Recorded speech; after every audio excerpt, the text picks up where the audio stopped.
ام المومنین حضرت عائشہ صدیقہ رضی اللہ تعالی عنہا فرماتی ہیں ومن تقم رسول اللہ صلی اللہ تعالی علیہ وسلم لنفسی الا ان تنتهك حرمت اللہ تعالی، یعنی اپنی ذات کے لیے کبھی بھی رسول اللہ صلی اللہ علیہ وسلم نے کسی سے انتقام نہیں لیا، ہاں البتہ اللہ رب العالمین کی حرام کی ہوئی چیزوں کا اگر کوئی مرتکب ہوتا تو ضرور اس سے مواخذہ فرماتے۔ اللہ کے نبی صلی اللہ علیہ وسلم نے اپنی ذات کے لیے، اپنی انا کے لیے کسی سے انتقام نہیں لیے، کسی سے بدلہ نہیں لیے، اور اس کی مثال ہمیں نبی اکرم صلی اللہ علیہ وسلم کی حیات طیبہ سے ملتی ہے۔ آؤ دیکھتے ہیں کہ اللہ کے نبی صلی اللہ علیہ وسلم نے کس طرح کے مجرموں کو،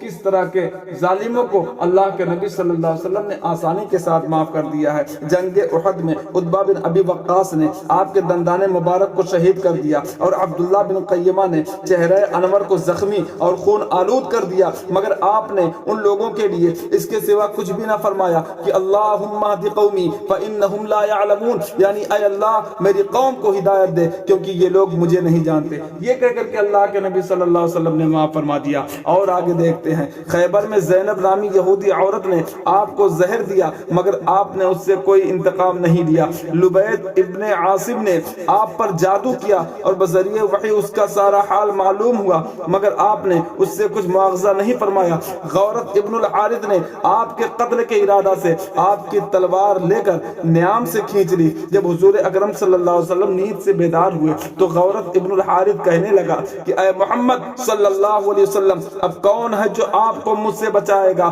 اللہ کے نبی صلی اللہ علیہ وسلم نے ارشاد فرمایا کہ اللہ رب العالمین مجھے بچائے گا۔ نبوت کی ہیبت سے تلوار اس کے ہاتھ سے گر پڑی، اور حضور اکرم صلی اللہ علیہ وسلم نے تلوار ہاتھ میں لے کر فرمایا کہ بول اب تجھ کو میرے ہاتھ سے کون بچانے والا ہے؟ غورت ابن الحارث گڑ گڑا کر کہنے لگا کہ آپ ہی میری جان بچا دے۔ رحمت عالم صلی اللہ علیہ وسلم نے اس کو چھوڑ دیا اور معاف فرما دیا۔ چنانچہ غورت ابن الحارث اپنی قوم میں آ کر کہنے لگا کہ اے لوگو، میں ایسے شخص کے پاس سے آیا ہوں جو تمام دنیا کے انسانوں میں سب سے بہتر ہے۔ اس طرح سے اللہ کے نبی صلی اللہ علیہ وسلم نے غورت ابن الحارث کو بھی معاف فرما دیا۔ اور آؤ دیکھتے ہیں، کفار مکہ نے وہ کون سا ایسا ظالمانہ برتاؤ تھا جو آپ کے ساتھ نہ کیا ہو، مگر فتح مکہ کے دن جب یہ سارے جباران قریش انصار و مہاجرین کے لشکروں کے محاصرہ میں محصور و مجبور ہو کر حرم کعبہ میں خوف و دہشت سے کانپ رہے تھے، اور انتقام کے ڈر سے ان کے جسم کا ایک ایک بال لرز رہا تھا،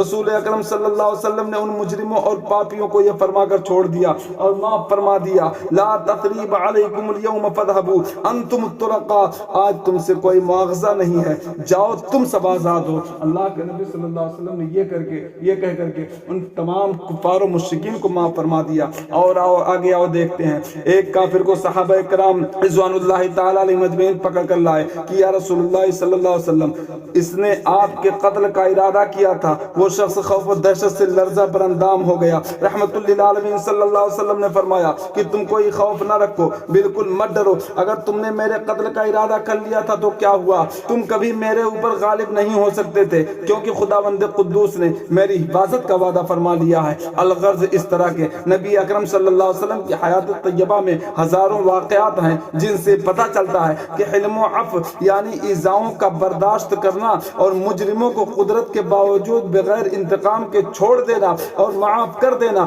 آپ کی عادت کریمہ بھی آپ کے اخلاق حسنہ کا وہ عظیم شاہکار ہے جو ساری دنیا میں عظیم المثال ہے۔